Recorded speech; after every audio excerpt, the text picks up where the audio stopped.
Good morning, good afternoon, wherever you're coming from. My name is Ray Weisenberger. I am the guy who's going to be doing your leaders meeting today. I'm going to keep it short and simple and to the point. I've been asked to talk about finding your whys. Okay, so here's the thing. I'm going to make it really simple.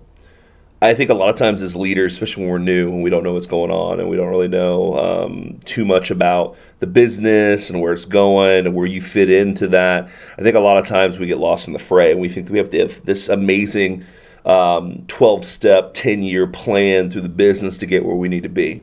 And sometimes we see guys that are like, oh, I'm going to get promoted at this time, at doing this, doing that. And it sometimes can be intimidating to know why you do what you do and why you're in the business that you're in. And I'm going to make it really simple in a way that you can understand your why you're doing this, and we'll go from there.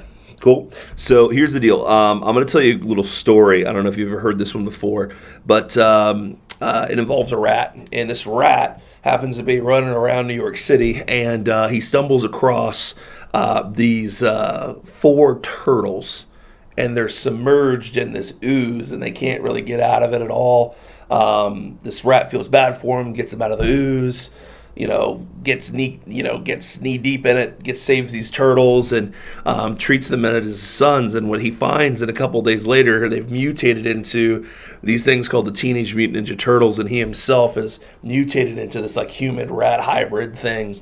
And ever since then, his team becomes the Teenage Mutant Ninja Turtles that saved New York. Now, obviously, a fictitious story, not really true, but at the end of the day, I think everybody's heard of this story and know the brothers involved. You got Leonardo, Donatello, Michelangelo, and Raphael. Okay, so when you're trying to find your why in the business, I always relate it to the Ninja Turtles and which one you kind of relate to the most and which one you get a little bit pumped up. So first of all, start with Leo. Okay, Leo's the leader of the group. He is the guy rocking the blue. He is the ass kicker.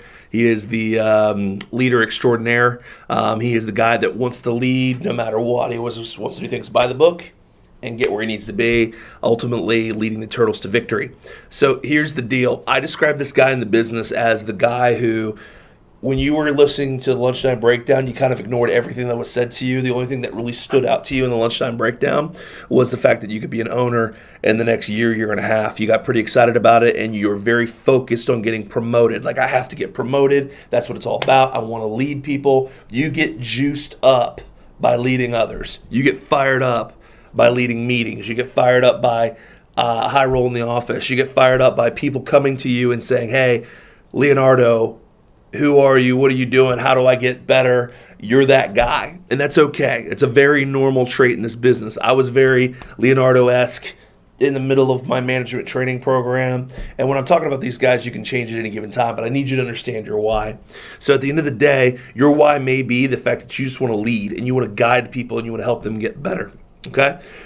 Second turtle I'm going to talk about is Donatello. Donatello, you got to think about Donatello. He's the smart guy. He's the wise guy as far as the group. Very intelligent, puts together things that helps other people out. He is motivated to create these cool contraptions to help the turtles in their fight against the evil Shredder. Okay? Now, if you're a Donatello person in this business, you tend to be a person that's more geeked up about helping people than even helping yourself out. You're more excited about team night. You're more excited about crew night. You're more excited about just spending time with people. You're pumped up about hanging out with people after work, just being around people. You get juiced up that you get to train people. That's exciting to you. You get juiced up whenever you get to bring in food to work or whatever it takes to help people. You may be motivated by people, and that's okay. That's a great thing to have.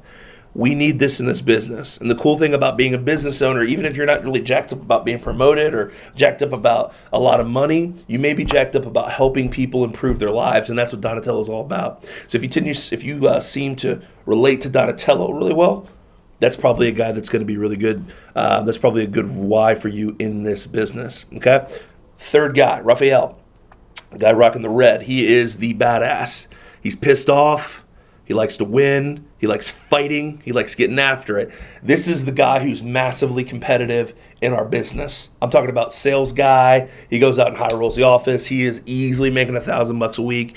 He makes sure that you know that he's kicking your ass. He makes sure that you know that he's making a lot of money. He's doing some big things. This isn't a negative thing. We need guys like that in this business too. We need hyper-competitive guys. We need guys that love a challenge. We need guys that love the opportunity to make a lot of money, because as a business owner, you do get that opportunity to make as much money as you want to make. So for you to have that competitive spirit and edge, that's cool, man. And they may not be interested in leading people. They may not give a rat's ass about spending time with people. I know when I first started the business, Citron, my promoting owner, jokes around that I was a lot like Raphael. I was like, listen, just get me promoted, forget all this stuff, forget all the flair. I want to make money. I want to take care of my family.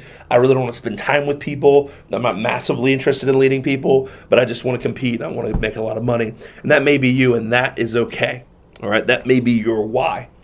The fourth guy, and I would say about half of you are probably in this world. His name's Michelangelo, okay? Party dude, Cowabunga, rocking the orange, all about pizza, party, and a good time. You don't really necessarily get excited about leading. You don't necessarily get excited about training people or helping people out. You may not even get excited about money, and you may not know why the heck you're in the office all the time. Well, I can tell you why Michelangelo's part of the team. He's not the leader, he's not the inventor, and he's not the fighter. But what he is he cares enough. He thinks mostly about what could happen if he doesn't get involved. Michelangelo thinks about what happens if he's not involved, what bad things could possibly happen. So what I'm going to talk to you guys about is, if you don't know if you really want to be a leader or a relationship builder or a money maker in this business, I want you to think about what your life would look like if you didn't accomplish your goals.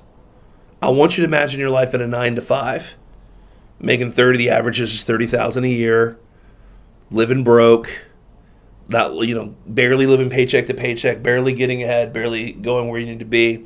And I think those kind of people, even if you don't know if you're a leader or a helper of people or a person that likes making a lot of money, think about what you don't want to happen to you. And I think that's what Michelangelo motivates him the most in that group. He thinks, what would happen if I didn't get involved and Shredder took over? What would happen if I don't help my brothers? They might be in trouble. That's okay to be that person in this business.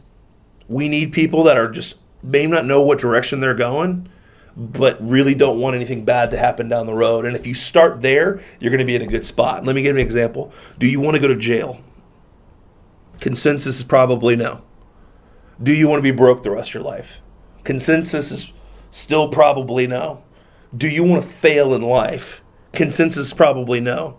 But at the very least, you do know that this business is fun. You're going to have fun with people. There's really cool people that are motivated around you. You get to dress sharp and do some cool things. I'm not, this is just a video, but sorry. But you do know that there's something there for you. You may not know what it is, but at the very least, you know that it's not taking you a place that you don't want to be. And that's okay.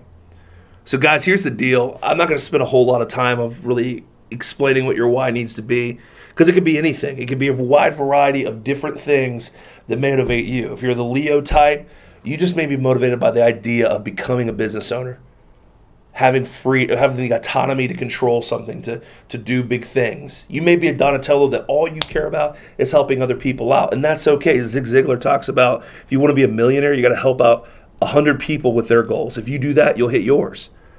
You may just be in it for the pure, unadulterated money game, which is completely okay. It's okay to like money. Money's not evil. What is it? Gordon Gekko on the Wall Street says greed is good. I'm not going to say greed's good, but I will say this. Money at least gives you options. Being a Raphael type of person, having money gives you more options than not having it at all. And hell, if you're just here for a good time, as long as you're not doing anything stupid in the office, as long as you're not being that guy that's bringing the negativity down, but bringing the party like Michelangelo, we love having you type of people, because at the end of the day, that's where a lot of us tend to get. As an owner, I feel like Michelangelo nowadays. I just have fun being around great people and helping out people. I have fun with it. And at any given time in this business, you could switch to any of these. I started off Raphael. I've been moments where I've been Leo. There's been moments I've been Donnie. There have been moments where I'm Mike. But at the end of the day, I know this is a cheesy way of describing what your why is, but really think about what type of turtle you relate to at this point of the game. And understand that no matter where you're at, these guys can help you focus and be motivated on what you can be doing every single day. If you want to be a leader, we provide that here. If you want to be a moneymaker, we provide that here. If you want to help out people, we provide that here. If you want to be a guy that just doesn't want bad things to happen to him, we have that here. And you got to latch on to that. If you can latch on to that, put yourself in that position. That's really going to help you find your whys. Because this business provides the money, the opportunity, the relationships, and keeps you away from a lot of bad things that could possibly happen to the vast majority of people. I hate to break it to you, not everybody in this world, it says right now, only 1% of millennials make over $100,000. That's scary. I'm one of them. A lot of your owners are one of them. I would hope that you would want to be in that position because most people, most millennials are only making about $30,000 a year. That's not a whole lot of money. That's a lot of debt. That's a lot of going broke. That's a lot of eating in a bad position. That's a lot of not leading anybody because you're working for somebody. That's a lot of not making money because you're just not making money. That's a lot of really not being able to help people because you don't have the money to help people. And that's a lot of being in bad situations that you don't want to be in the first place. So take a lesson from the turtles, man. Wherever you're at, it's okay. But latch onto it, use it as your why, and help you get where you want to be. I'm Ray Weisenbarger. Hopefully you learned a little bit of something about the turtles, and maybe a little bit about your why. Good luck to you. I hope you guys have a phenomenal week, and I'll talk to you later.